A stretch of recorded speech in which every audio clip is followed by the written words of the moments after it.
तो बच्चों आज जो हम टॉपिक देखने वाले हैं वो आपके एग्जाम में बहुत बार पूछा गया है, यानी कि लिंग निर्धारण या फिर मनुष्य में लिंग निर्धारण या फिर टिड्डे में लिंग निर्धारण या फिर कीटों में लिंग निर्धारण या फिर पशुओं में लिंग निर्धारण। इस तरीके का क्वेश्चन आपके एग्जाम में जरूर पूछा जाता है, बायोलॉजी के एग्जाम में जरूर पूछा जाता है। तो ये सभी क्वेश्चन आपको तैयार कर लेने हैं। एक बार पढ़ेंगे तो आपको आराम से ये टॉपिक तैयार हो जाएंगे। ये टॉपिक है आपके वंशागत तथा विविधता के चैप्टर से लिया गया है, विविधता के सिद्धांत वाले चैप्टर से लिया गया है। इसकी इंग्लिश होती है सेक्स डिटरमिनेशन। तो इसे हम देख लेते हैं। छोटा सा टॉपिक आपका एक पेज में आ जाएगा, 3 नंबर का ये क्वेश्चन पूछा जाएगा आपके एग्जाम में। एक पेज में आ जाएगा, आपको कैसे करना है तो वो हम आपको बता देते हैं। इसमें आपको लिखना होगा कि सबसे पहले मैकलंग ने 1902 में लिंग निर्धारण का गुणसूत्रवाद दिया था, यानी कि जो वैज्ञानिक थे मैकलंग, उन्होंने 1902 में लिंग निर्धारण का गुणसूत्रवाद था उसे दिया था। इन्होंने टिड्डे में 2 प्रकार के शुक्राणुओं का पता लगाया था, यानी कि इन्होंने टिड्डे पर अपने प्रयोग किए थे। उसमें 2 प्रकार के शुक्राणु थे उसका पता लगाया था। एक प्रकार के शुक्राणुओं में एक अतिरिक्त एक्स गुणसूत्र उपस्थित था, जबकि दूसरे प्रकार में अनुपस्थित था। कहने का तात्पर्य यह है इनका कि जो एक प्रकार का शुक्राणु था, जो पहला शुक्राणु था, उसमें एक अतिरिक्त गुणसूत्र यानी कि एक्स गुणसूत्र उपस्थित था, जबकि दूसरे प्रकार के गुणसूत्र में अनुपस्थित था। कौन अनुपस्थित था? जो गुणसूत्र होता है, एक अतिरिक्त गुणसूत्र होता है, वो अनुपस्थित था। चूंकि शुक्राणुओं में गुणसूत्रों की संख्या में यही एक अंतर था कि एक्स गुणसूत्रों के मामले में कोई भी भिन्नता नहीं थी। कहने का तात्पर्य यह है कि उसमें जो टिड्डे पर खोज की थी उसमें शुक्राणुओं में गुणसूत्रों की संख्या में यही एक अंतर था कि एक्स गुणसूत्र जो थे उनमें एक्स गुणसूत्रों के मामले में कोई भी भिन्नता नहीं थी।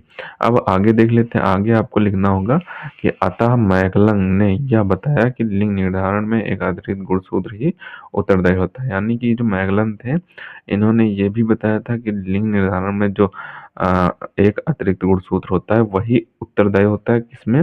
संतान उत्पन्न करने में। यानी कि जो लिंग निर्धारण होता है मनुष्य में, जैसे मान लेते हैं मनुष्य में गुणसूत्र जो पाए जाते हैं उसमें 2 अतिरिक्त गुणसूत्र पाए जाते हैं। जो फीमेल होते हैं उसमें एक्स एक्स गुणसूत्र अतिरिक्त पाए जाते हैं, जो मेल होते हैं उसमें एक्स वाई गुणसूत्र अतिरिक्त गुणसूत्र पाए जाते हैं।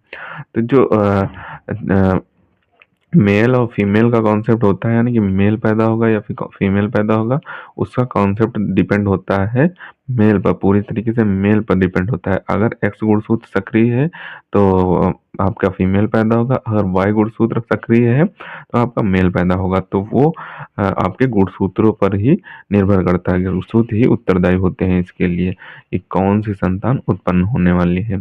अब आपका आगे इसमें दिया हुआ कि जंतुओं में 2 प्रकार के गुणसूत्र पाए जाते हैं, कायिक और लिंग गुणसूत्र।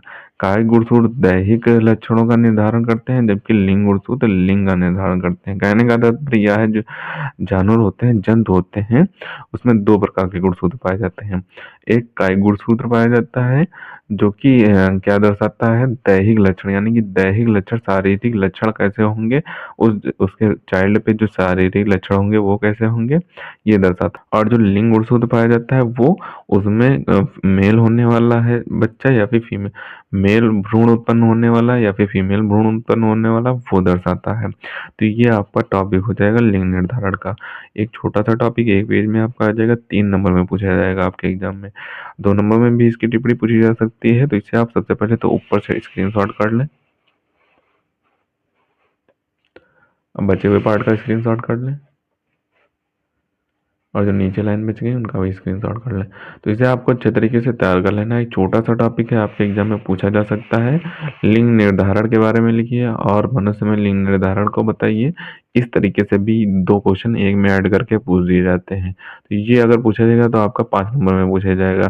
मनुष्य में, कीट में, जंतुओं में, किसी किसी में भी आपका पूछ देता है लिंग निर्धारण। तो इस तरीके का क्वेश्चन आपके एग्जाम में एक जरूर आता है। तो इसे आप अच्छे तरीके से तैयार कर लें। मिलते हैं किसी नए वीडियो में नए टॉपिक के साथ, तब तक के लिए धन्यवाद। और अगर अभी तक आपने हमारे इस चैनल को सब्सक्राइब नहीं किया है तो सब्सक्राइब जरूर कर लें, क्योंकि हम इसी तरीके से क्लास 12 से रिलेटेड इंपॉर्टेंट टॉपिक पर वीडियो डालते रहते हैं।